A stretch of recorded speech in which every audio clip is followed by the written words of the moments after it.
everyone, my name's Michelle and this is my channel Sewing Bunny. Thank you for joining me in my video today, which is all about my recent makes. Now I have split this video into two parts because I've got a lot of things to share and I thought this video is going to be far too long if I put them all together.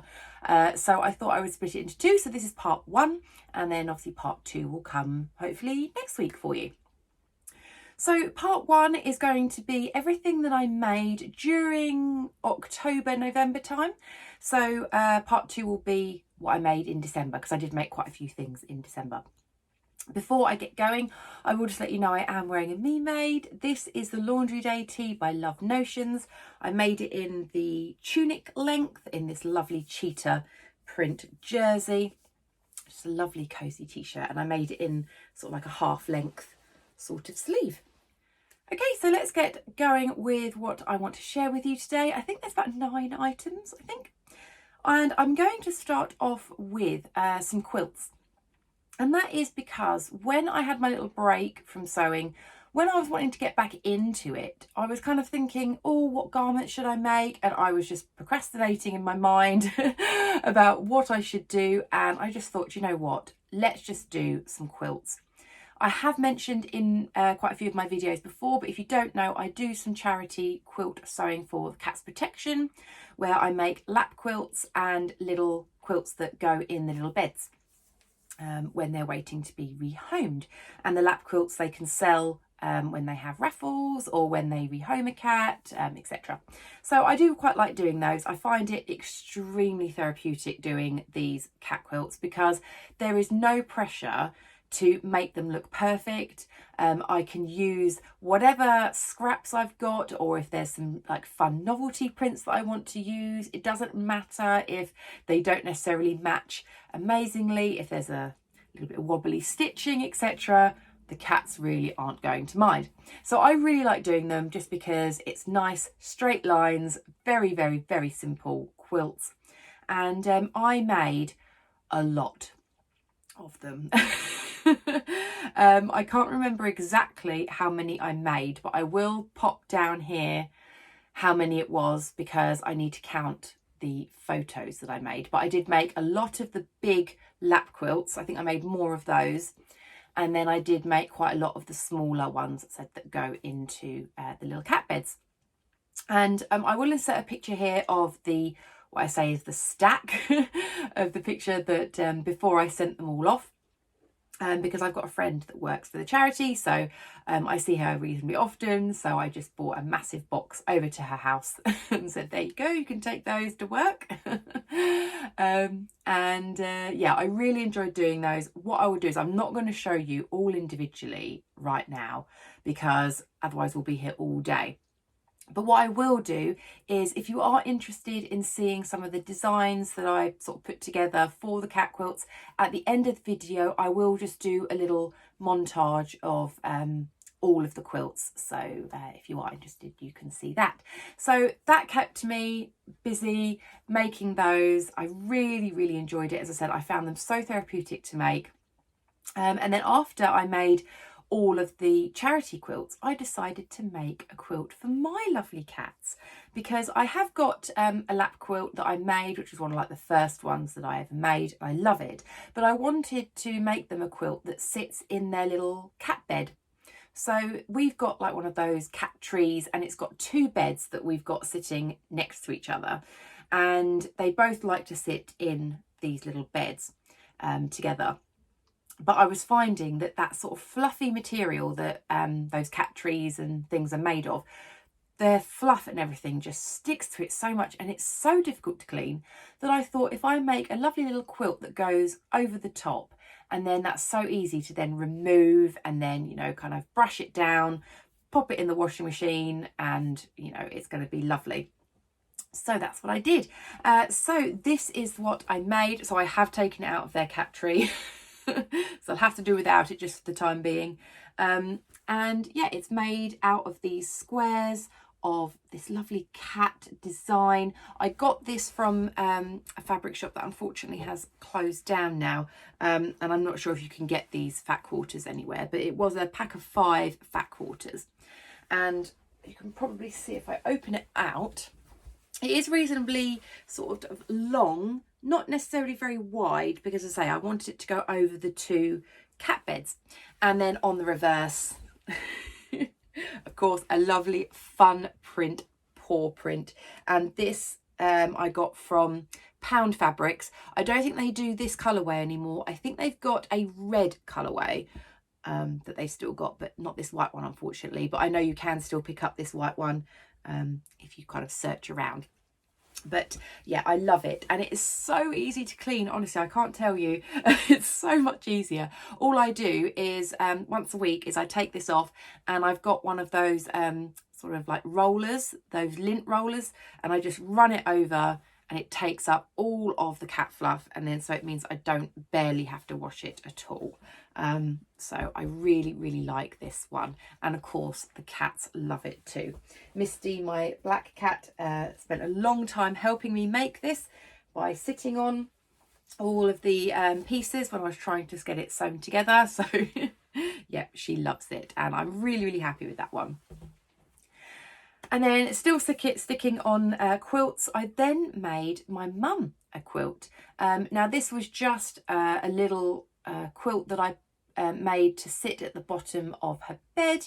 I bought some, what do you call it, like fabric panels, I suppose, and it had lots of lovely birds on. And I picked some up from, I think it was at the Stitch Festival in London a couple of years back. And I picked up a few thinking, oh, it might be nice to make maybe like a little tote bag or something. But I really thought it'd be really nice to make a quilt. And so I went on the website, which was Shoot Lane Fabrics, and I picked up some other ones to kind of go with the ones that I'd already bought. And I made my mum this little quilt, like a sort of a footer quilt, I suppose, that you put at the bottom of her bed. So I made that, and I gave that to her for her birthday. And she really liked it. So yeah, that was all the quilts that I have made. So now we can get going on to the garments. Just have a sip of tea. Now, getting on to garments, once I had made all those quilts and I had that sort of time, I suppose, to think about what I wanted to make, I thought, do you know what? Make a nice cozy jumper. It was getting, you know, a little bit cold and everything, and I thought, oh, I just want a nice jumper that I can wear. And I had a look at some of the patterns that I'd owned, and also some of the patterns sort of out there, and I really liked the look of the Sinclair loop knit top, I think it's called. And I saw it, and it's a lovely pattern. The one that they kind of show is one where it's got all these little I suppose loops or straps going down the arms, which I thought was really cool. But then I just saw that the plain version, like you can just do it without those little loops, was a really nice shape. I really liked the fact that it was a drop sleeve, so it would be nice and comfortable over the shoulders. And then what I really liked was the split hem. There's this lovely high-low hem with the split, and I just thought, yeah, that is the one I want to make. So I did. And I'd had some really nice French terry in my stash for a while, and I didn't really know what to make with it. And yeah, this sprung out in my mind instantly. When I saw that jumper, I thought, yeah, that pattern and this fabric is definitely what I want to do. And I'm so pleased with it. And it definitely, this got my sojo back, definitely. So I say it is quite a reasonably sort of comfortable, oversized jumper. I made this in a size 12, which was according to my measurements, and it is quite oversized, but in a nice way. I could potentially size down on this, but yeah, I'm not sure. I think I do like the fact that it is quite oversized. So you can see, you might be able to just see here where the seam line is. So you've got this drop shoulder, and it's cuffed here as well, and then this is the high-low split hem, so you can see it's higher at the front and lower at the bottom, and it's got this lovely deep hem, and it shows you how to do mitered corners as well. So how nice is that as an inside finish? I absolutely love that. I love it when things look nice on the inside as well as the outside. So yeah, it's a really lovely finish. And I do like the fact it's got this split. So it's really nice if I'm wearing leggings or high-waisted jeans, and if I'm wearing a t-shirt under this or something, I can tuck it in, and then you can kind of just see like my jeans in this little gap. So it's really, really comfortable. I also finished it off with this little rosy cheeks label saying today is a good day, because yes, it was a good day, because this is when I got my my sojo back, I suppose, in regards to sewing garments. So really, really happy with this one. Love how that one fits, how it looks, and yeah, I will be making more of that pattern because I love that split. So next up, after that one, I decided to stick with the cozy jumper idea as such, but I didn't make a jumper. I actually made a sweater vest, and I'd had this pattern in my stash for a while. I actually bought it, I think, as soon as it was released, and it's the Clove vest by Charlotte Emma Patterns. And I just thought, how nice is this? Because I don't have anything like this in my wardrobe. I do like wearing sort of like gilets and things, and I do have a few ready to wear ones that I love. So I thought, well, I don't really need to make myself a gilet because I've got some, but I don't have a sweater vest. So I thought, yeah, I'll do that because I can wear a nice long sleeved t-shirt, pop the sweater vest on over the top, and yeah, give me a nice warm cozy garment. And this is what I came up with. So this is a fabric which I bought at the Knitting and Stitching show a couple of years ago. I think when I got this, the store name wasn't on the top of the like the stall section, so I actually don't know where this came from, but it was really reasonably priced, and I think it's absolutely perfect for a little sweater vest. I love teaming this up with a black long line or long sleeved t-shirt underneath. So it's got this lovely V neck, and I say it is sleeveless here, and it again is finished off really nicely. You've got a really nice facing here which you've stitched down. I really like how this is finished on the inside, because I am going to show you this on inside out, which I don't often do because if you're like me, sometimes the inside isn't as tidy as the outside, but in this case, I mean, how nice is that finish on the neckline here? It's lovely. It's such a lovely, lovely finish, and as you can see there, it's all got this facing on, and then at the bottom you have this cuff, I suppose, but it's got the splits in the side.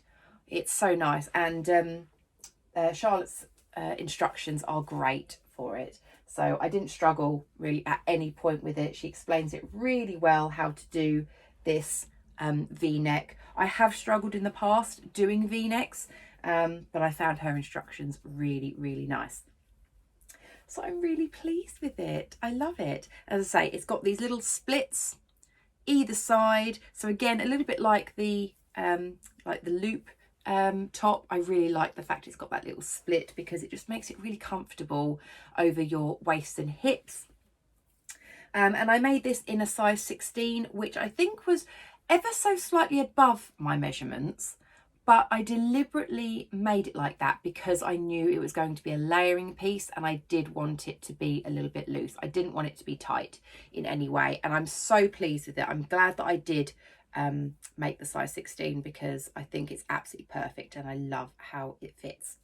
I did pop in a little label again here, little sidekick label, which was one that one of my lovely watchers gave to me, and yeah, I love that. So really pleased with that one as well.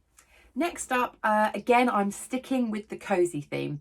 That was one thing that I found really helpful to get my sojo back, was to actually make comfy items. I mean, don't get me wrong, making beautiful blouses and dresses and things like that, yeah, I absolutely love it. But I think when, you know, you haven't been sewing for a while and you just kind of think, I just want to get back into it a little bit, I just think, you know, easy, sort of quick, comfortable makes are the way to go. At least that's how I find it anyway.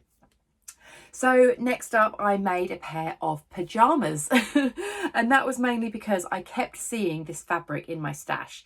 You can see that I've now organised my fabric into these lovely Kallax units, and so it's all on display, and I kept seeing this fabric popping out and I was like, oh, I really need to use it, it's so cute. And yeah, I made a pair of pajamas and it is using this. I'm just opening it out. It is using this this really fun, I'm going to say it's Grogu if you watch The Mandalorian, or it could be Yoda. I think it's Grogu. So I saw it and I absolutely loved it. I bought this fabric at the my first ever Stitch Festival, and it was from Bombay Fabric Stores, I think it was.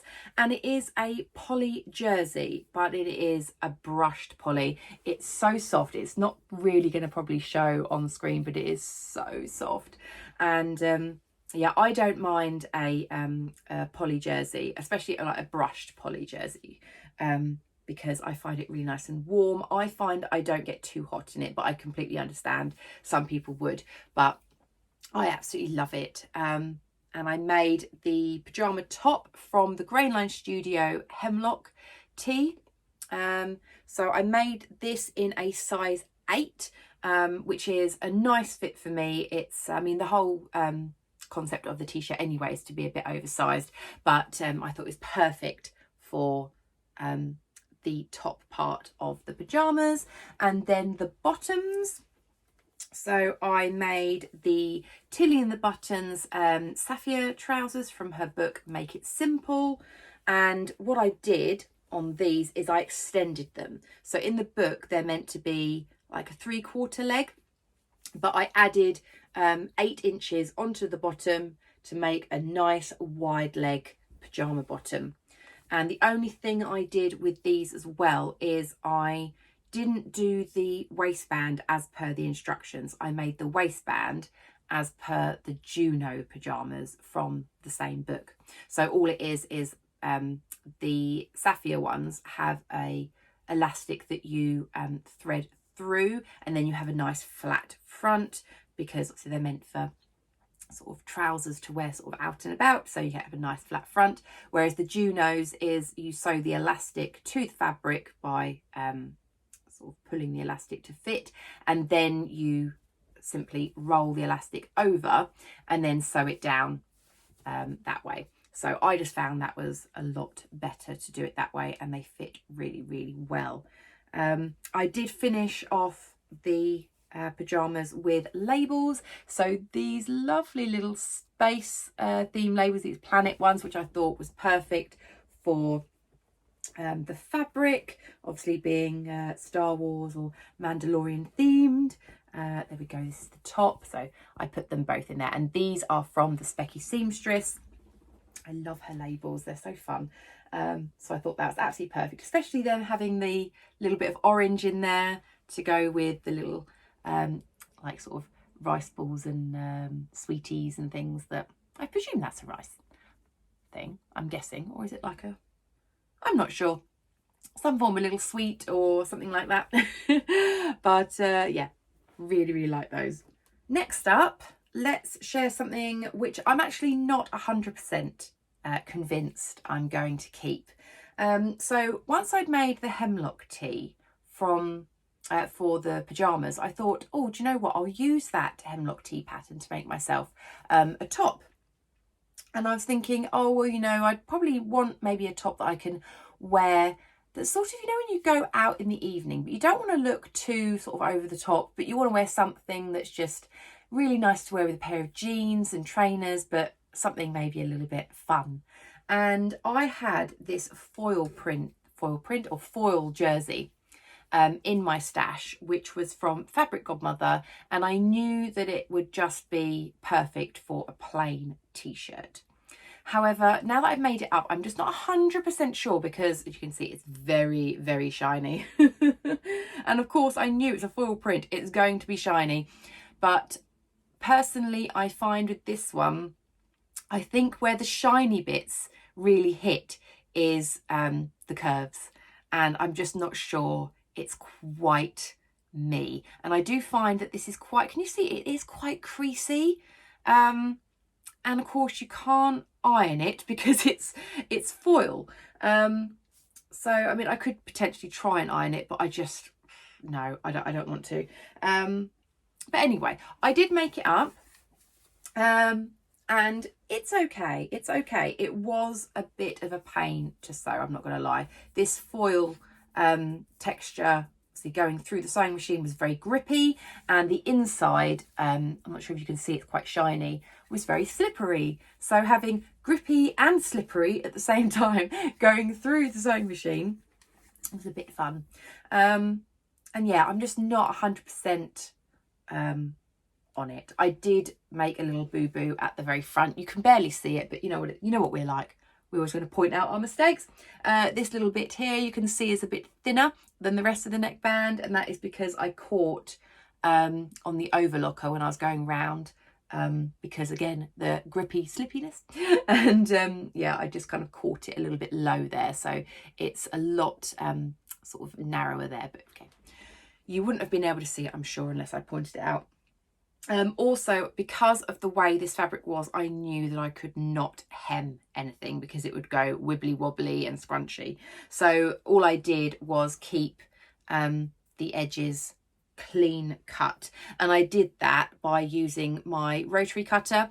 So I laid it all out and then just ran across with the rotary cutter, just so that it'd be a really nice clean edge. So I am happy with that. I think it does look quite nice, but yeah, I'm just not convinced that I'm going to wear it. I'm going to see how I get on. But yeah, potentially this one might get donated. But we will see. We will see. I may wear it. I may not. But I have not worn it yet. On to a successful make after that one. So it didn't put me off. I made the Sew House 7 Remy raglan. I'd had this pattern in my pattern stash for a while, and I hadn't sewn it up because I'd kind of got really into sewing the Grainline Studio Scout tee, which was like a woven tee. But then I remembered I had the Remy raglan, and I just thought, you know what, a raglan sleeve would be really nice to have, because the Scout tee is a set-in sleeve, and so it gives a sort of slightly fitted, I suppose, look at the top, whereas the raglan is a much more looser fit on the shoulder. So I thought I would give that a go, and oh my goodness, I love this pattern. It's such a nice pattern. I made I can't remember what size I made from this. I'll have to try and look back. But I think I might have made the size 14, I think. And it is quite oversized. I could size down. However, I do quite like, again, that it's nice and flowy and loose. So I might stick with this size, but potentially I could size down, is what I'm trying to say. So this fabric, oh, it's so fun. This is from Beyond the Pink Door. I got in one of the subscription boxes. I think it was last year, in November, December time. And yeah, I hadn't sewn anything up with it because I was initially thinking, because I got 2.5 meters of it, I thought I'll make a dress. But I just kind of thought the pattern for me wasn't quite a dress. So I thought, you know what, it'd be perfect as a top. And I'm so pleased with this fabric and this pattern combo. So yeah, it is a raglan sleeve. You might not be able to see because of all the design lines, but it is a raglan sleeve here. And you finish it off with bias tape.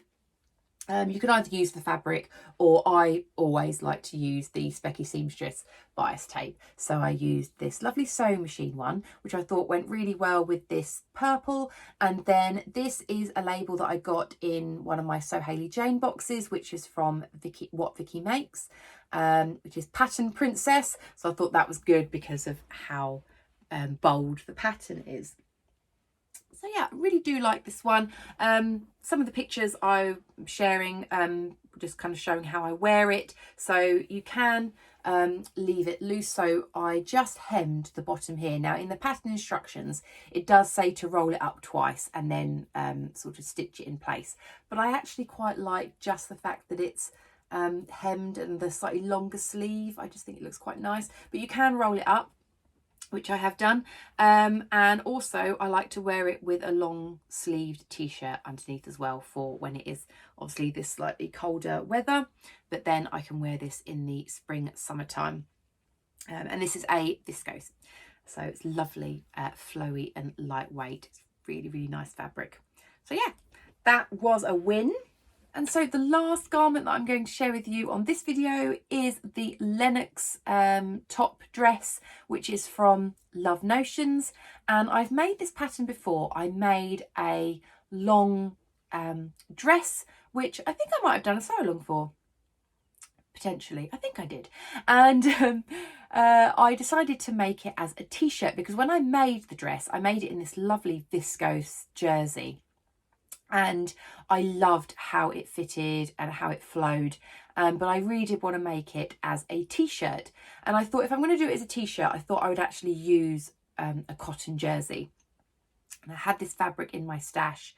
Again, I must have, there's so many things I've made from like the stitch festivals or knitting and stitching show fabrics that I've bought, but this was from, I'm sure this was from the Stitch Festival a year or two ago.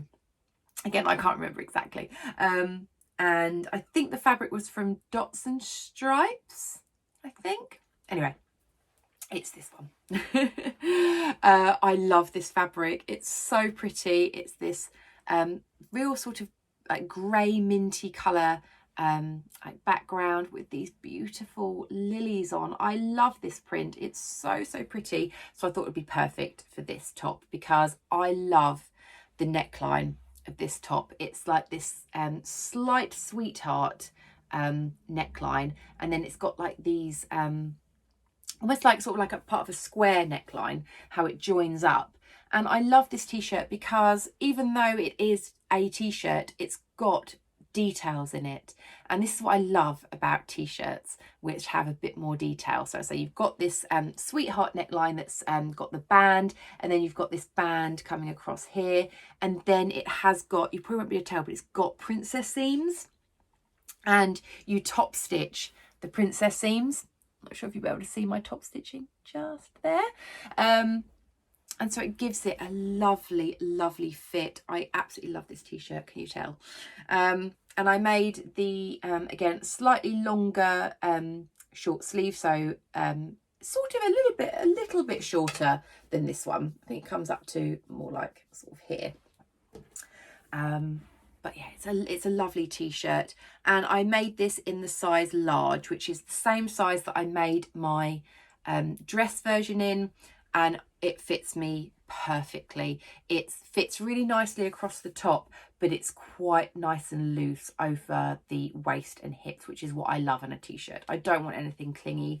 And so I love how this one fits. Potentially I could size down if I wanted a slightly more fitted look, but I'm really happy with this one. Again, lovely label. I do like finishing off my garments with these fun labels. This is a little rosy cheeks one. You do you. So yeah, I thought that was a good one. Also because of the colours, the green and the pink, and obviously the green and the pink, I thought that would be lovely. So that's everything that I made. As I say, I will insert a little montage of those quilts if you are interested in kind of seeing the sort of ones that I made.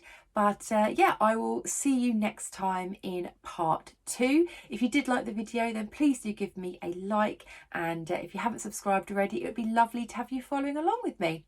So I will leave you with the little montage of quilts. And yeah, I will see you in part 2 next time. Bye.